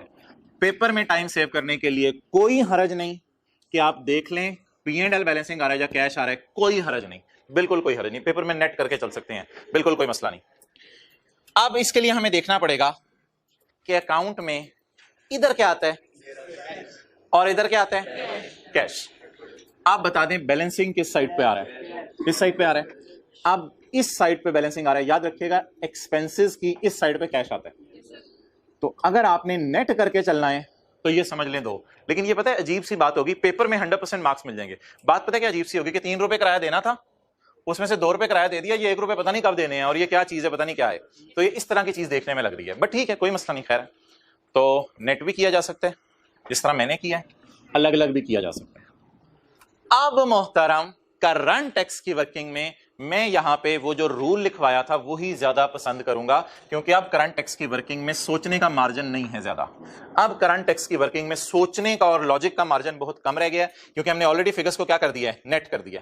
अब करंट टैक्स की वर्किंग में ये वाली चीज यूज कर लेते हैं, क्योंकि वरना बड़ा टाइम लग जाना सोचने में। बोलें जी, क्या करें करंट टैक्स की वर्किंग में? In current tax working, reverse incomes और expenses. Unluckily there is no expense. And record payment. What is the payment? अच्छा, वैसे एक चीज सोचें, 2 रुपए पे हो गए तो लिखा हुआ था it is deducted when paid, तो पेमेंट रिकॉर्ड कर दें। वो तो लाइन पहले सवाल में लिखी हुई है। 2 रुपए पे हो गया ना, तो सवाल ने क्या लिखा हुआ था? रेंट इज अलाउड ऑन, तो पे हो गया तो माइनस कर दें, खत्म बात। पे हो गया कर दो माइनस। यही सोचा था पिछले साल के पे होगा तो माइनस कर देंगे, पिछले साल यही सोचा था पे होगा तो माइनस कर देंगे, कर दे माइनस। बोले क्या नाम रखूं? कितना? 2। अच्छा, अगर कोई ऐसे करता है ना, कोई ऐसे करता है कि पहले पेएबल पे कराएगा और ये वाला पेएबल कब पे होगा? तो खर्चे में किस साल जाएगा? इस साल। तो फिर क्या करेंगे आप? यार फिर भी वही हो जाएगा ना, फिर भी कट कटा के तो 2 ही बच रहे हैं उधर, फिर भी खर्चा उल्टाएंगे और पेमेंट, तो वही -2 आ गया, तो नेट तो वही आ जाएगा। इसलिए शॉर्टकट करें, दोनों का बैलेंसिंग ले लें, ये बैलेंसिंग यहां लिख लें, शॉर्टकट चला लें। हाँ, दूसरा तरीका भी कर सकते हैं 100%, वो ज्यादा लॉजिकल है वैसे। अच्छा, अब हमने क्या कराया जी? पेबल को पे कराया है? नहीं, हमने ओपनिंग क्लोजिंग पेबल देखे हैं और पेपर में जहन में सोचा है यहां खर्चे आते हैं, यहां पेमेंट्स आती हैं, तो खर्चे खुर्चे हैं कोई नहीं, पेमेंट्स डाल दे।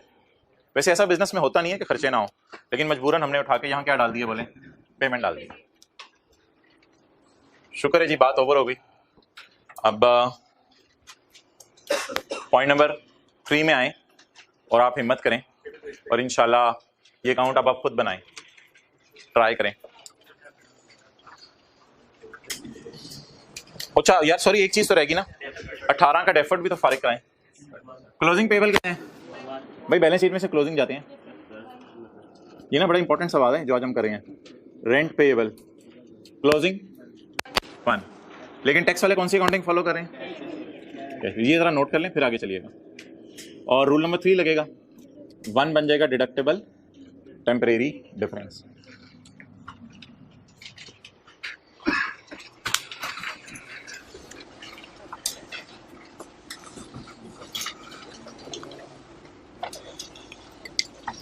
कमाल हो जाए अगर आप करंट और डेफर्ड दोनों सही कर लें। एडजस्टमेंट 3 की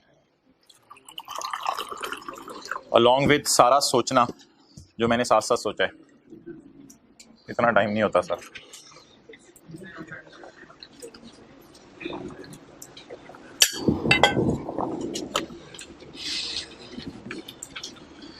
टीचर वैसे आपस में कभी कभी बैठ के पता क्या बातें कर रहे होते थे कि अपने ज़माने में जब हम पढ़े होते थे ना तो इस चीज़ पे कहते थे चलो यार रट्टा मार लेते हैं, लेकिन अब पढ़ाने जाने कल तो टीचर आपस में बैठ के ये बातें कर रहे होते हैं। ओके, कभी आए आप लोग टीचर्स की बातों में? ट्राई करें। एक टीचर दूसरे कह रहा होता है आज इस एडजस्टमेंट में क्या गोली कराई क्लास को, दूसरा कहता है ये गोली कराई। ओके, तो सही है ना, गोलियां करानी पड़ती हैं कई जगह। वर्किंग 3 नहीं गोलियां नहीं करानी, सीए करना है। चलें जी, वर्किंग 3। असल में ना देखें, लॉजिक हर चीज की बताई जा सकती है अगर सिलेबस का टाइम इजाजत दे। टाइम ही इतना ज्यादा लग जाता है चीजों को खत्म करने में कि कुछ जगहों पे फिर शॉर्टकट बताने पड़ते हैं। Okay, point number 3, insurance is allowed on payment basis. पहले तो ये बता दें, इंश्योरेंस इनकम है हमारी, एक्सपेंस है, पेमेंट होनी है, एक्सपेंस है। और प्रीपेड इंश्योरेंस है,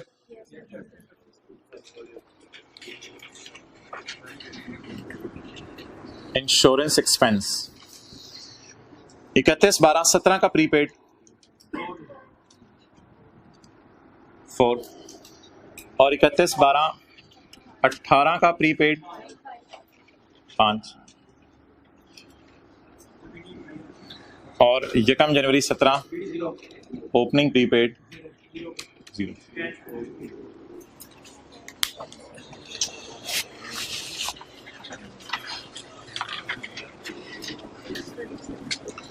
अच्छा चलें, इस बात को साइड पर रखें। प्रीपेड कार्ड आपको पता है इस साल आप खरीद चुके होते हैं, कैश पे कर चुके होते हैं। अच्छा, अब लॉजिक पे थोड़ा सा सोचें, लॉजिक पे यहां थोड़ा सा सोचना पड़ेगा ताकि P&L कैश है। वैसे तो एक बात बता दूं आपको, ये वाली साइड कैश के लिए है, आपको पता है एक्सपेंसेस अकाउंट में यहां कैश आता है, ये भी याद रखा करें, ये वाली साइड कैश के लिए। लेकिन वैसे जरा लॉजिकली सोचें, प्रीपेड इस साल पे हो गया, अगले साल प्रीपेड कार्ड इस्तेमाल करेंगे तो खर्चा भी बुक कर लेंगे। तो प्रीपेड इस साल पे हो जाता है, अगले साल किस में जाता है? खर्चे में जाता है। तो लॉजिकली भी यहाँ कैश ही आना चाहिए। और वैसे भी हमें पता है एक्सपेंस अकाउंट में इधर कैश आता है। कितना हो गया जी? 4। अब पहला साल पूरा कर लेते हैं। अकाउंटिंग वालों की कैरिंग अमाउंट, प्रीपेड अकाउंटिंग वालों की कैरिंग अमाउंट 4। टैक्स वाले कौन सी दुनिया में ले गए हैं? Insurance is allowed on payment base, तो टैक्स बेस बोलें, क्लियर? अच्छा जी, अब मोहतरम प्रीपेड इंश्योरेंस एसेट है, लायबिलिटी है? एसेट है। अब मैं बिल्कुल रट्टा लगवा रहा हूं, वो जो याद करें, मैं अभी सोचवा नहीं रहा, टाइम नहीं है, वरना परसों वाला लेक्चर रिवाइज कर लें जाके। मुझे बता दें, रूल 1 लगेगा, रूल 3? 1 और 3 ज्यादा लगते हैं, बाकी तो लगते भी नहीं। Rule 1, if carrying amount of asset is then it is taxable temporary difference. असल में वजह पता है क्या बताई थी टैक्सेबल क्यों है? ये 4 पे इस साल हो गया, अगले साल जाएगा खर्चे में, तो टैक्स वाले कहेंगे खर्चा तो पहले तुम्हें माइनस करने दिया था जब पे कर दिया था तुमने, तो इसलिए ऐड कर दो, तो इसलिए अगले साल टैक्सेबल होगा। फिर छोड़े पर। अच्छा जी, करंट टैक्स की वर्किंग में पहले तो हमने रट्टा लगाना है सोचे बगैर। How to tackle the question वाला एक पेज है हमारी किताब में, वहां ये लिखा हुआ है reverse the expense and record the payment. पहले तो रट्टा लगा देते हैं करंट टैक्स में, reverse the expense and record the payment. Insurance payment हो रही है या खर्चा आ रहा है? रिकॉर्ड पेमेंट्स के साइन के साथ होती है, नेगेटिव साइन के साथ। अब लॉजिकली सोच लेते हैं, क्योंकि इसमें BD/CD कुछ ज्यादा नहीं है, तो लॉजिकली सोच लेते हैं। अकाउंटिंग वालों ने इस साल खर्चा बुक नहीं किया, बेशक देख लें व्हाइट बोर्ड पे, अकाउंटिंग वालों ने खर्चा बुक नहीं किया। टैक्स वाले कह रहे हैं it is allowed when paid, बोलें। अकाउंटिंग वालों ने खर्चा माइनस नहीं किया, टैक्स वाले कह रहे हैं it is allowed when it is paid, minus करना पड़ेगा, माइनस करना पड़ेगा। चलें जी, ये बात तो सारी लॉजिक्स के साथ होगी, लेकिन अगले साल ऊपर से काम चलाएंगे विदाउट लॉजिक्स। अच्छा, ये कैरी डाउन क्या बनेगा जी? यकम जनवरी 18 का brought down, opening prepaid 4, closing prepaid 5। अच्छा, अब अगर ज्यादा टाइम है पेपर में सोचने का, तो ये प्रीपेड पिछले साल पे हुआ था, इस साल P&L में जाएगा, और ये वाला कोई और प्रीपेड है, ये अगले साल P&L में जाएगा, इस साल पे हो गया। तो ऐसे भी हो सकता है कि इसको इधर लिख दें और इसको इधर लिख दें, लेकिन नेट करके भी हो सकता है। अब जरा नेट करके बताएं कि कौन सी साइड बच रही है। डेबिट साइड पे आना है 1। अगली बात सोच के बता दें, ये साइड किसके लिए है, कैश के लिए या P&L के लिए? कैश के लिए। ओके, अब आप मुझे बता दें how to tackle the questions में क्या सीखा था सबर वाले में। How to tackle the questions हमने सीखा था in current tax working reverse P&L वो है नहीं, एंड रिकॉर्ड पेमेंट। पेमेंट्स के साइन के साथ रिकॉर्ड होती है, नेगेटिव साइन के साथ। इस वजह से हम यहाँ 1 क्या कर देंगे, माइनस। It's over. अब आ जाएं, 1 मिनट, अब आ जाएं क्लोजिंग प्रीपेड। क्लोजिंग प्रीपेड इधर इधर इधर, ये वाला क्लोजिंग प्रीपेड बैलेंस शीट में भी तो जाना है ना। प्रीपेड इंश्योरेंस कितना जी, 5। टैक्स वाले कौन सी दुनिया में है, रूल 1 लगेगा। एक्रूअल प्रीपेमेंट वैसे हर दफा ही सचवाती हैं, आज भी सचवाया, लेकिन वो जो हाउ टू टैकल वाली बात अगर याद हो तो जरा आसान है। हाँ, TTD, taxable temporary.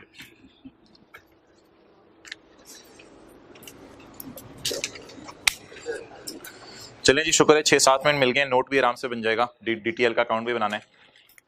Other income में डिविडेंड पड़ा हुआ है 6 मिलियन और 8 मिलियन, इट इज एग्जाम्प्ट यार, लेकिन ये रिसीवेबल नहीं है कि आप इसको डेफर्ड टैक्स की वर्किंग में भी लेके जाएं। बस अदर इनकम में पड़ा हुआ है डिविडेंड, और ये क्या है, एग्जाम्प्ट है। लेस कर दें, बस लेस कर दें डिविडेंड इनकम ब्लू मार्कर से, क्योंकि एंड पे या रेड मार्कर से इसने मसला डालना है एंड पे रिकॉन्सिलेशन में जी। 6 और 8। चलें जी, अल्लाह शुक्र, सवाल खत्म होने की तरफ जा रहा है। बताएं जी। 111001। अच्छा, टैक्स रेट ना दोनों सालों के डिफरेंट है। 2018 का कितना है, 35%। अच्छा, एक काम आप करें, आप मेरे साथ, मैं आपको ना इंशाल्लाह अगली क्लास में ये दोनों टी काउंट कराऊंगा रिवाइज। इसकी तस्वीर खींच के ले आऊंगा स्क्रीन पे, ये दोनों टी काउंट्स रिवाइज करवाऊंगा। अब आप लोग ना पिछले सारे जो हमने पढ़ा है उसको वॉश कर दें, और वॉश करके ये जरा मेन सवाल की तरफ आ जाएं, ताकि रेट चेंज की जो चीजें हमने सीखी थी ना वो कहीं आपकी गड़बड़ ना हो जाए। रेट चेंज की चीजें जरा रिवाइज होने लगी हैं। पहले तो नॉर्मल काम करें, करंट टैक्स की वर्किंग में दोनों सालों का अपना अपना रेट है। दोनों सालों का अपना अपना रेट बताएं जी। 35% और 30%। 35% और 30% जी। 30.3 1 TTD। अच्छा, इस साल का रेट क्या है, 30% कितना आ गया, 0.3 4 TTD। इस साल का रेट क्या है यार, रेट ने कोई फटा डाला मैं खुद बताऊंगा, फिलहाल सिर्फ रेलिवेंट ईयर्स के रेट बताएं। 1 पॉइंट क्या आ जाएगा, DTL। रिक्वायरमेंट में अलग अलग निकला हुआ है, लिखा हुआ है रिक्वायरमेंट में, सही कह रहे हैं भाई, अलग अलग लिखा हुआ है, बिल्कुल सही। अब टाइम नहीं है मेरे पास, रिक्वायरमेंट में अलग अलग निकालना है। Compute the deferred tax liability and asset for each temporary difference, requirement के मुताबिक अलग अलग निकालना है, पर टाइम नहीं छोड़ें। अच्छा, यानी इन दोनों को निकालें, इन दोनों को निकालें, रिक्वायरमेंट ये कह रही है। ओवर जी, डेफर्ड टैक्स का टी काउंट बनाएं, डेफर्ड टैक्स का टी काउंट बनाएं, डेफर्ड टैक्स लायबिलिटी काउंट। अच्छा यार, एक बात याद रखिएगा, यकम जनवरी 17 का मैं BD 0 ले रहा हूं क्योंकि बिजनेस ही नहीं था। अच्छा जी, अब यार नोट नहीं करना, अब 2-3 मिनट देने हैं जरा। 31/12/17 का कैरी डाउन 0.3, 31/12/18 का कैरी डाउन 1.4। क्या इस कैरी डाउन को क्या बनाए, कितना, 0.3। ओके,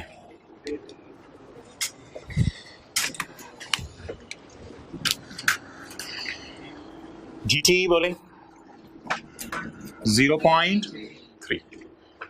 अब एक मसला आएगा, ये वाला 0.3 30% पे है, और ये वाला 1.4 35%। क्लियर? अब इसे खुद ही पूरा कर लें, दो DT ले आए, जल्दी करें, रिवीजन हो जाएगी, जल्दी करें।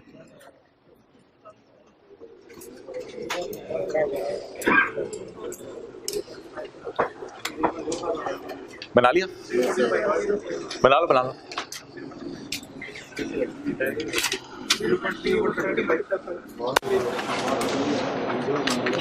ओके, ओपनिंग क्या है? अब उर्दू के फिगरे पेपर में लिखने नहीं है, ज़बानी सोच लें। ओपनिंग क्या है? लाइबिलिटी। लाइबिलिटी को 5% से बढ़ा दो। लाइबिलिटी बढ़ाने के लिए कौन सी साइड टीचर बताते थे? Credit side. तो क्रेडिट साइड पर DTE 0.3 पड़ा हुआ है, 30 पे हमें चाहिए 5, 0.5 और DTE बैलेंसिंग आ जाएगा। नहीं, दूसरी साइड पे नहीं, इधर ही 1.05।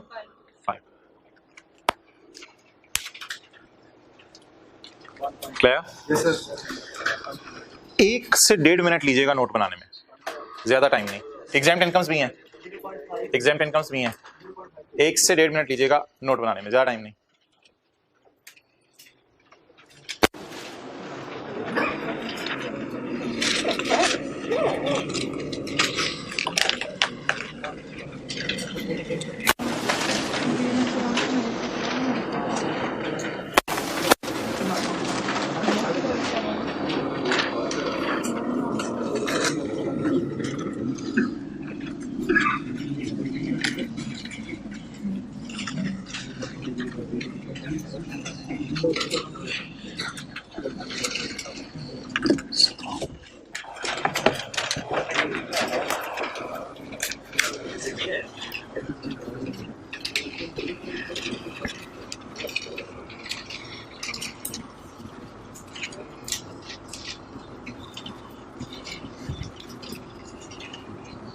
जी, कौन सा साल है?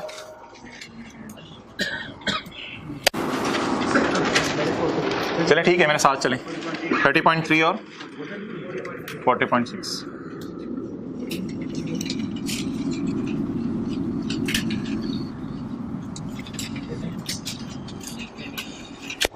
DTE रिकॉर्डिंग वाले साइड है 0.3। 0.3 इधर 1.05 में जरा जमा करें। 0.05 1.1 दोनों को ना जमा करके यहाँ लिखना होता है। 1.1 40.30.6 रिकॉन्सिलिएशन PBT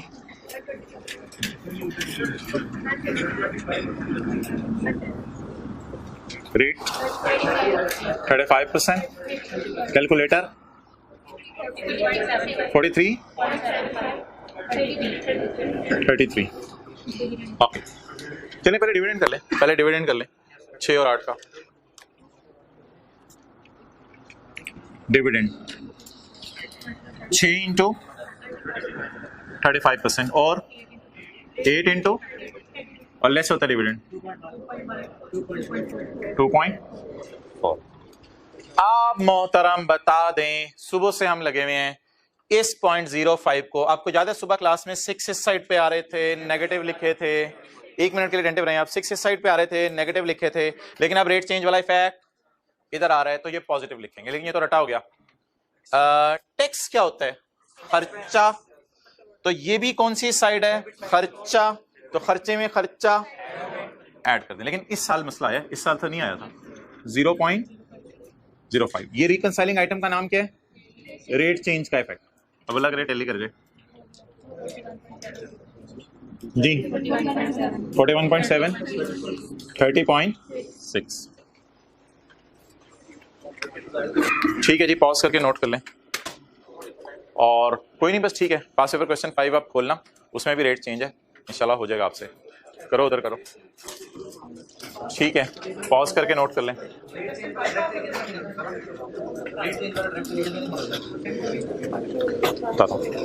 तो बस होमवर्क में पास पेपर क्वेश्चन 5 है, जाएं। कल नहीं मिलना। मंडे के टेस्ट में IAS 12 और एथिक्स होगा। जितना IAS 12 पढ़ लिया और एथिक्स, 2 चीजें हैं। फिर अगले संडे को कर लेते हैं इंशाल्लाह क्लास। टेस्ट में IAS 12 और एथिक्स मंडे को।